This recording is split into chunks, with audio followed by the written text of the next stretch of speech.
Welcome to The Explainer. I am absolutely pumped to have you here today because, wow, we are looking at a modern classic. We're going to dive right into the high-stakes drama of the 2026 World Cup quarterfinal between Argentina and Switzerland.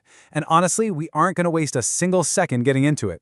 The tension, the narrative, the sheer athleticism, it is all right here. So, let's break down exactly how this unbelievable match unfolded. No prize greater in football than this one. Just let that quote sink in for a quick second. You know, when you reach the quarterfinals of a World Cup, that pressure cooker is completely sealed tight. Every single pass, every tackle, every little tactical shift, it's all magnified 1,000 times, because the ultimate prize in global sports is literally sitting right there on the horizon. Both of these squads walked onto the pitch knowing history was on the line, but they were coming at that history from completely different starting points. And the sheer contrast between these two nations, it's fascinating.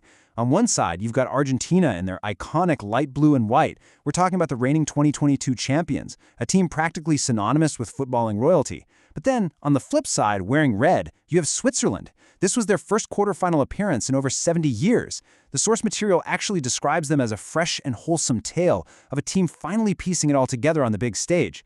They even started the exact same 7 players in every single game up to this point, including their entire backline. It's the ultimate David versus Goliath narrative. Act 1. Champions versus the underdogs. So the whistle blows, and you immediately start to see this dynamic playing out between the heavy-hitting champions and the street-smart underdogs. Now, early on, everything basically revolves around the greatest artist of them all, Lionel Messi.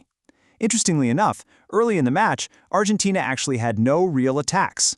Switzerland's high press was totally stifling their rhythm, and Messi barely even touches the ball at first. But here is exactly why the guy's a genius. The very first 2 times he finally gets on the ball, he creates 2 major chances. You had literally 4 Swiss players trying to swarm him, but just a slight drop into the midfield allowed him to pull the strings. His first corner was just inches away from perfect. His second, absolute precision. And that precision brings us straight to the breakthrough. Alexis Mac Allister is right there, perfectly positioned to meet Messi's delivery. He heads it in and boom, suddenly Argentina has a storming early lead. Just like that, the champions assert their dominance. It was a beautifully executed set piece, and honestly, after some real tactical scares in their games leading up to this point, it was exactly the kind of commanding start Argentina needed to settle the nerves and dictate the tempo. Act 2. The Swiss strike back. Now, if you thought the underdogs were just going to roll over and accept their fate, you'd be deeply mistaken. Switzerland resiliently shakes off that early goal and starts really probing the Argentine defense. Which brings us to a huge standout performer. The commentators absolutely nailed it when they said Ndoye is the problem man for Argentina. Ndoye was a total menace during this phase. By exploiting the half spaces, Switzerland actually started controlling the possession. In fact, the source notes this was for sure their best spell of the entire match. They were finding serious joy moving away from Rodrigo de Paul and pressing forward. Ndoye was fighting for all he was worth, creating massive headaches for the reigning champs. And you know what? All that pressure actually paid off. Ndoye opens his foot up and finishes this wonderfully sharp 1-2 passing sequence with Rodriguez. He scores the equalizer, giving Martinez basically zero chance in goal. It was clinical, beautiful football.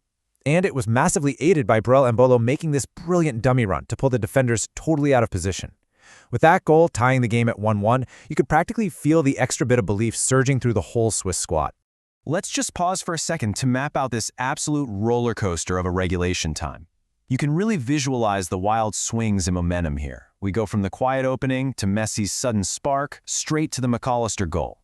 Then, the pendulum swings right back to the Swiss with Ndoye's equalizer in the second half. But, late in the second half, a massive, game-altering twist occurs. And it really teaches us a harsh lesson about the incredibly tight margins for error in high-pressure games. Okay, this is the turning point of the entire match. Breel Embolo gets caught in a clear simulation, diving to fake a foul and win an unfair advantage. And because he already had a booking, this results in a disastrous second yellow card. It fundamentally changed the math of the game. Look, you simply cannot afford to go down a man when you're playing against a team that has Lionel Messi just waiting to exploit any lack of defensive pressure. You could literally hear the shock and the finality of it in the broadcast. Final decision, he's going to be sent off here. It is a second yellow card. Delivering this blow meant Switzerland was left incredibly vulnerable. They were suddenly facing a grueling 30 minutes of extra time, down to 10 men against the reigning world champions. I mean, that is a mountain to climb. Act 3. Extra time brilliance. This is the part of the tournament where legs get heavy, lungs are burning, and world-class quality truly has to shine through the sheer exhaustion. The athleticism on display here became totally staggering. You have this spectacular acrobatic defending by Argentina's center back Lautaro Martinez to deny the Swiss on the counter. And then, on the other end, brilliant saves by Swiss goalkeeper Kobel, pushing away these super tight angled efforts to keep the deadlock alive. It was a desperate, tense fight for survival. Switzerland was just trying to hold on in a low block, while Argentina kept bringing on fresh legs to swarm the box. But then, absolute magic happens. Wow, the quality of a world champion right there. You can just feel the sheer energy of that moment. When a team sits back in a deep defensive shell like the Swiss had to, the danger is always that one moment of pure, unadulterated brilliance is going to break the defense. And that is exactly what happened here. Let's break down the mechanics of the goal that finally broke them. The ball comes over to Julian Alvarez, and he just unleashes this magnificent strike. The source specifically notes the trajectory of this thing. It goes up, over, and honestly looks wide until it features this vicious dip at the very last second. Kobel, who had been an absolute wall all night, is left totally helpless by the pure physics of the shot. And get this, the source highlights this was actually Alvarez's first ever World Cup goal. What an absolute time and way to get it, securing Argentina that crucial extra time lead. The final blow.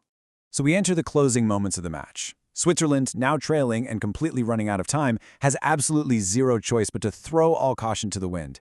They've got to push bodies forward, leaving themselves completely open at the back in a totally desperate search for another equalizer. And that leads directly to this rapid-fire sequence. Step 1, Thiago Almada intercepts the ball and absolutely takes off with his jets down the pitch against an empty Swiss defense. Step 2, he takes a shot, and Kobel makes a really good, valiant initial save. But step 3, Lautaro Martinez is right there to clean it up, finishing the simplest of rebounds. And just like that, the whole thing is sealed. As that final whistle blows, the ultimate takeaway is that the stars showed up when it mattered most, highlighting exactly what it takes to survive in knockout football. Argentina's pursuit of greatness goes on. They move into the Final Four, heading back to Atlanta to face England. But on the flip side, Switzerland's brave, wholesome, and genuinely historic challenge finally comes to an end. They fought brilliantly, but the champions survived the scare. Which leaves us looking ahead at the rest of the bracket with one massive thought.